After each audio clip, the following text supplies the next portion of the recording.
ఆలస్యంగా రావాల్సి ఉండే కానీ తొందరగానే వచ్చాను. తినడానికి ఏం చేశావు? అన్నం పప్పు నాన్న.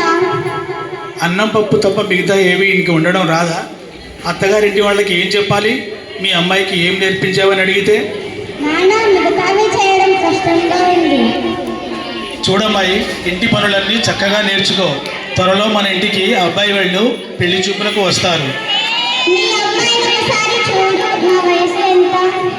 గోల చేయమాకు. ఎంత వయసు కావాలి నీకు? ఏమన్నా చేయాలనుకుంటే అత్తగారింట్లో వెళ్ళి చేయి.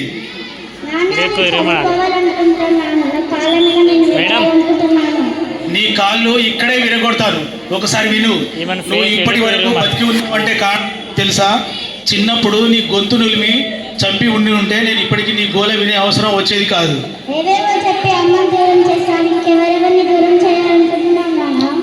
నాకే చెప్పేదాన్ని పోయినావా? నాకే చెప్పేదాన్ని.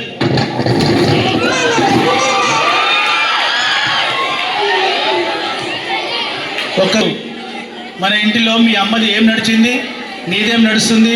ఏమైనా చేయాలనుకుంటే అత్తగారింట్లో వెళ్ళి చేయి.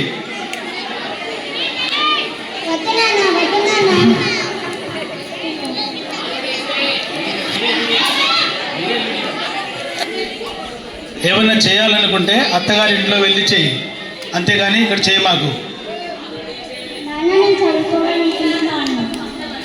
అమ్మ ఎదురు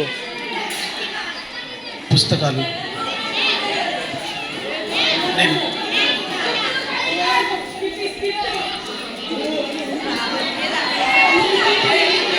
నీకు పుస్తకాల్లో ఉన్న పురుగులన్నీ నీ మెదడులో దాక్కున్నట్టున్నాయి. ఏవి నీ పుస్తకాలు? ఏవి నీ పుస్తకాలు? ఇవేనా? ఈ పుస్తకాలు అబ్బాయిల చేతిలో ఉండాలి, అమ్మాయిల చేతిలో కాదు.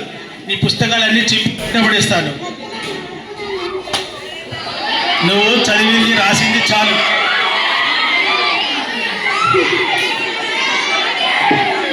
హలో చౌదరి గారు, మా అమ్మాయి పెళ్లి చేయాలనుకుంటున్నాను. చేసేద్దాం త్వరలో. చూడమ్మాయి, ఏమైనా చేయాలనుకుంటే అత్తగారింట్లో వెళ్ళి చేయి, కానీ జీవితాంతం మీ నాన్న గుండెపై కుంపటిపై కూర్చుంటావా? నా నిర్ణయంలో మార్పు లేదు. నేను ఇప్పుడు చెప్పింది రేపు జరుగుతుంది, అంతే. నమస్కారం. ఎవరు? నేను మీ ఫ్రెండ్. మద్యం తాగి ఆరోగ్యాన్ని పాడు చేసుకుంటున్నాను. నీకు ఒక అమ్మాయి ఉంటే ఇంట్లో నుంచి వెళ్ళిపోయింది. చావు నోట్లో నుంచి డాక్టర్ గారు నిన్ను రక్షించారు. డాక్టర్ సార్, నేను డాక్టర్ సార్ని కలవాలి. డాక్టర్ సార్ కాదు, డాక్టర్ మేడం. అదుగో వస్తున్న డాక్టర్ మేడం. డాక్టర్ మేడం, మీకు చాలా చాలా ధన్యవాదాలు. నా ప్రాణమును కాపాడావు. నేను పేదవాడిని, ఏమిచ్చి నీ రుణం తీర్చుకోగలను? ఏమిచ్చి మీ రుణం తీర్చుకోగలను? ఇది మాత్రం చెప్పద్దు అమ్మాయిలకు. నువ్వు ఏం చేయలేవని. గుర్తుపట్టలేదా నాన్న? నీవు వంట పెళ్లి గురించి ఆలోచించావు, ఇంకా దేని గురించి ఆలోచించలేదు.